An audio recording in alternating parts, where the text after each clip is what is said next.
নমস্কার বন্ধুরা, আশা করছি সকলে ভালোই আছেন।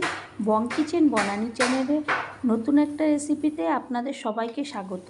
আমি আজকে যে রান্নাটি করব সেটি হলো পটলের পাতুরি বা পটলের সর্ষে পটল।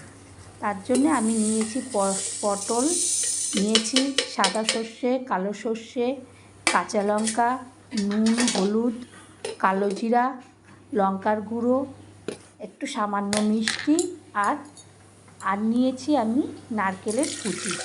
এটা নারকেলের কুচি সর্ষে পাতুরিও বলা চলে। তাই প্রথমে আমি কী করলাম, দুরকম সর্ষেকে প্রথমে একটু শুকনো খোলায় আগে পেস্ট করে নিলাম।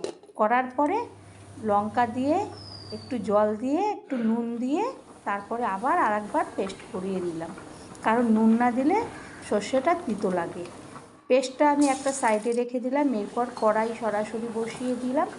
কড়াই গরম হয়ে গেলে আমি ওর মধ্যে দিয়ে দেব তেল। তেলের মধ্যে একটু লবণ আর একটু হলুদ দিয়ে আমি পটলটাকে প্রথমে একটু ভালো করে ভেজে নেব।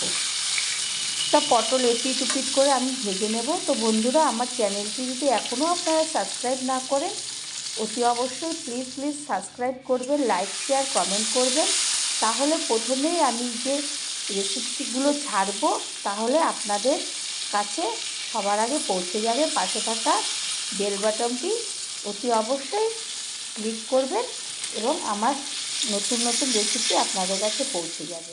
তো অনেকেই অনেক রকম করে পটলের পাতুরি করেন, পোস্ত করেন, সর্ষে পটল করেন। তা আমি কীভাবে করলাম প্রথম থেকে শেষ পর্যন্ত দেখার অনুরোধ রইল। এরপর আমি পটলগুলোকে এপিট উপিট করে ভালো করে ভেজে নেব। ভেজে ফের আমি আবারও আরেক তরফে পটল কড়াইতে দিয়ে দেবো। কিন্তু অল্প করলে তো হয় না, ওই জন্যে আবার পটল দিলাম। পটল দিয়ে আবারও পটলগুলোকে ভেজে নেব। এইভাবে আমি নারকেল কুচি দিয়ে পটল পাতুরি রান্না করব। এবার পটলগুলোকে ভাজা হয়ে গেলে আমি আবারও একটা বাটির মধ্যে ওগুলোকে তুলে রাখবো। তো আপনারা একবার আমার মতন বাড়িতে করে খেয়ে দেখবেন, আশা করি আপনাদের খুবই ভালো লাগবে। আমি কীভাবে করলাম অনেকে অনেক রকম করেই থাকতে পারেন, কিন্তু আমার মতন একবার করবেন, ভালো লাগবে। আর নিরামিষের দিনে তো খুবই ভালো লাগবে। সম্পূর্ণ নিরামিষ এই রান্নাটি নিরামিষের দিনেই করা হয়। এরপর আমি আবারও পটল 3টে ছিল, সেগুলোকে আমি আবারও ভেজে তুলে রাখবো। এবার কড়াইটাকে একটু কালচে দাগ হয়ে গেছিলো। কড়াইটার মধ্যে একটু পরিষ্কার করে আমি ওর মধ্যে দিয়ে দেব তেল। তেলটাকে দিয়ে তেলটা আবার গরম হয়ে গেলে আমি ওর মধ্যে দিয়ে দেব নারকেলের কুচি করে রেখেছিলাম। অনেকে ওইটা পেস্টও করে সর্ষের সঙ্গে, কিন্তু আমি পেস্টটা করিনি, আমি কুচি করে দিয়েছি। তারপরে নারকেলটা একটু লালচে ভাব আসলে আমি ওর মধ্যে দিয়ে দেবো কালো জিরা। তো আমি কুচিটা কেন করে দিলাম, কারণ ওটা একটু মুখে বাজবে, খেতে ভালো লাগবে। তারপরে আমি দিয়ে দেব হলুদের গুঁড়ো, লঙ্কার গুঁড়ো এবং লবণ।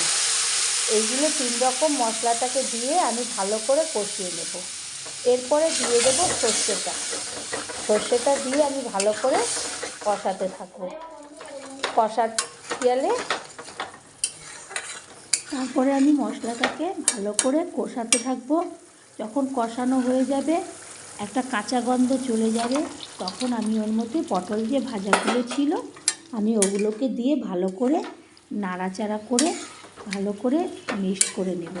তো এটা তো শুকনো একটা পুরো রান্না, যেহেতু পাতুরি হবে, তা আমি ভালো করে ওটার সঙ্গে মশলার সঙ্গে পটলগুলোকে ভালো করে কষিয়ে এবং নাড়াচাড়া করে শুকনো অবস্থায় একটু সামান্য ঝোল রাখবো, যাতে ভাত, রুটি, পরোটা যে যা ইচ্ছা তাই দিয়ে খেতে পারে। তাই এরপর আমি হয়ে গেলে একটা প্লেটে তুলে আমি ওটাকে সার্ভ করে নেব। তো বন্ধুরা, আমার রান্নাটি যদি ভালো লাগে লাইক শেয়ার কমেন্ট করবেন এবং নতুন কোনো একটা রেসিপিতে আপনাদের সঙ্গে দেখা হবে। ততক্ষণ ভালো থাকবেন, সুস্থ থাকবেন। ধন্যবাদ।